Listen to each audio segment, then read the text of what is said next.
of literature.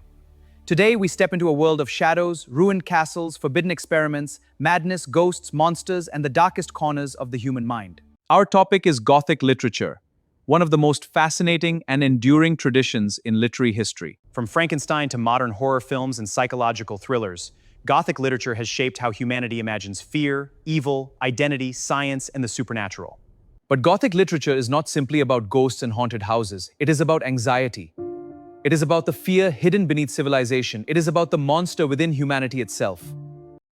In this lecture, we will explore the origins of Gothic literature, major Gothic themes and conventions, the rise of the Gothic hero and villain, the importance of fear and the sublime. We will also explore classic Gothic texts, Mary Shelley and Frankenstein, Victorian Gothic horror, modern Gothic cinema, and why Gothic fiction still dominates contemporary culture.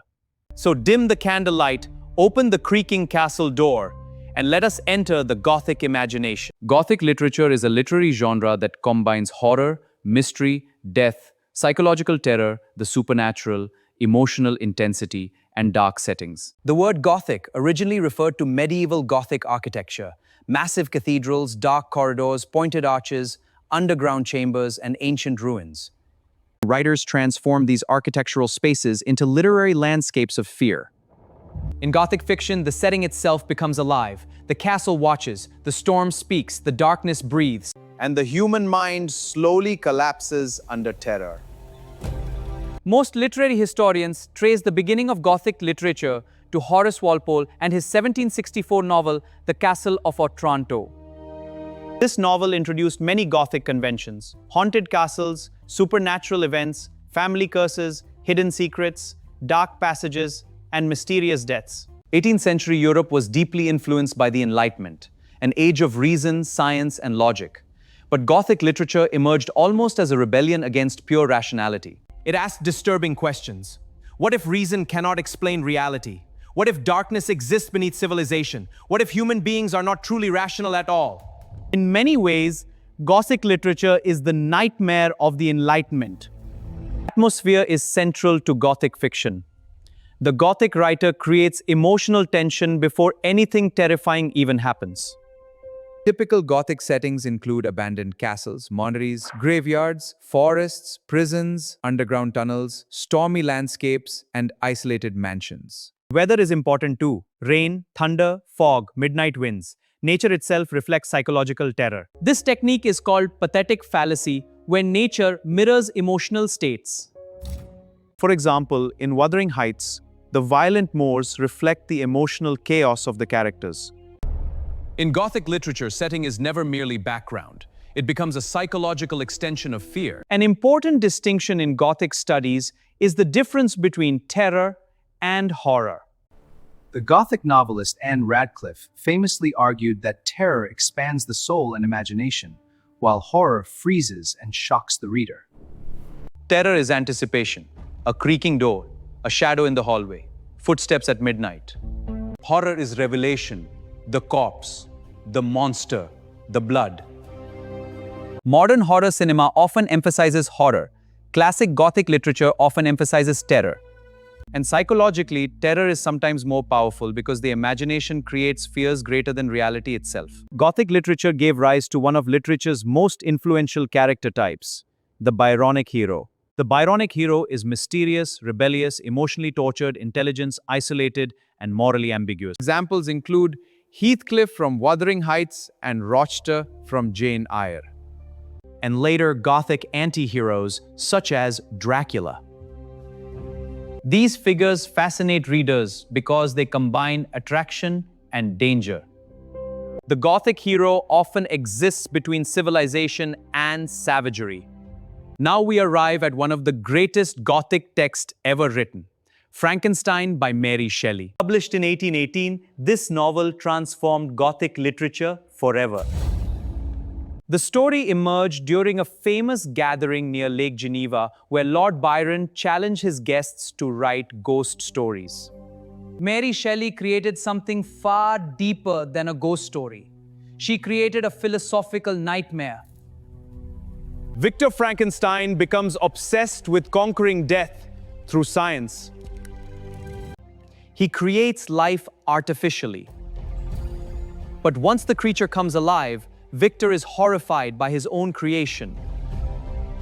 The monster becomes isolated, rejected, lonely, and eventually violent. What makes the novel revolutionary is this: the monster is not born evil. Society creates the monster. This changes Gothic literature forever. The real horror is no longer supernatural. The real horror becomes human ambition, scientific arrogance, and moral irresponsibility. Frankenstein is often considered the first major science fiction novel. But it is also deeply Gothic because it explores fears surrounding forbidden knowledge, uncontrolled scientific progress, isolation, alienation, and the limits of humanity. Victor Frankenstein resembles the mythological figure Prometheus, a man who steals divine power. The novel asks, should humans possess unlimited knowledge? What happens when science loses morality? These questions remain incredibly modern in the age of artificial intelligence, genetic engineering, and technological surveillance. Another important Gothic concept is the double, or the divided self. Many Gothic stories suggest that human beings contain hidden darkness. Civilization hides primitive desires beneath polite behavior. This idea appears powerfully in Strange Case of Dr. Jekyll and Mr. Hyde. It also appears in The Picture of Dorian Gray and later psychological horror fiction. In Dracula and Dr. Jekyll and Mr. Hyde, the monster often represents repressed human desires. The Gothic imagination suggests the true monster may already exist inside us. The Gothic tradition also became a powerful space for female writers. Women used Gothic fiction to explore patriarchy, confinement, sexuality, madness, and social oppression. Consider Bertha Mason in Jane Eyre, the mad woman in the attic. She becomes a symbol of suppressed female rage. Similarly, in the Yellow Wallpaper, psychological confinement drives the female narrator into madness. Modern feminist critics argue that Gothic fiction exposes the hidden violence of patriarchal society. The haunted house often symbolizes oppressive social structures. The imprisoned woman symbolizes silenced identity. As the 19th century progressed, Gothic literature evolved. The old medieval castle disappeared. Now the city itself became Gothic. Industrialization created pollution, overcrowding, crime, poverty, and social anxiety. Victorian Gothic fiction reflected fears about modern urban life.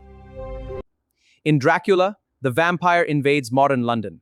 This novel reflects fears about foreign invasion, sexuality, disease, degeneration, and modern uncertainty. The Gothic adapts itself to every age. Its monsters change shape according to cultural fears. Poe shifted Gothic literature inward. Instead of haunted castles, he explored the haunted mind. Stories like The Telltale Heart focus on madness, paranoia, guilt, and psychological breakdown. The Fall of the House of Usher explores psychological terror and emotional decay. And The Raven captures sorrow, obsession, and psychological torment. Poe proved that the human mind itself could become the ultimate Gothic setting. The Gothic tradition never disappeared. It evolved into modern horror. Today we see Gothic influence everywhere. Horror films, psychological thrillers, vampire fiction, haunted house stories, dystopian narratives, and supernatural television series. Modern works inspired by Gothic traditions include The Shining, Psycho, Get Out, Stranger Things, and contemporary Gothic novels. Even modern zombie stories and AI horror narratives continue Gothic traditions. Because Gothic literature reflects timeless human fears. Fear of death, fear of isolation, fear of losing identity, fear of the unknown, and fear of ourselves. Gothic literature survives because fear evolves but never disappears. Every era creates new monsters. In the 18th century, the fear was medieval chaos. In the 19th century, the fear became industrialization and science. In the 20th century, the fear became war, psychology, and nuclear destruction. Today, our fears include artificial intelligence, surveillance, pandemics, ecological collapse, and technological isolation. The Gothic genre constantly reinvents itself to reflect cultural anxieties. That is why Gothic literature remains permanently relevant.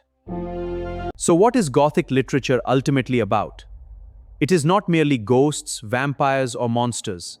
It is the literature of hidden fear. It explores the darkness beneath civilization, the instability of identity, the dangers of ambition, the fragility of reason, and the terrifying mysteries of the human mind. From Frankenstein to modern horror cinema, Gothic literature continues to ask humanity the same haunting question. What happens when the darkness we fear outside already exists within us? And perhaps that is why the Gothic never dies. Because human fear never dies. If you enjoyed this lecture, don't forget to like, share, and subscribe for more deep explorations into literature, literary theory, criticism, and world classics. And in the comments section, tell me, which Gothic text disturbed you the most? Frankenstein, Dracula, or modern psychological horror? Until next time, keep reading, keep questioning, and keep exploring the shadows of literature.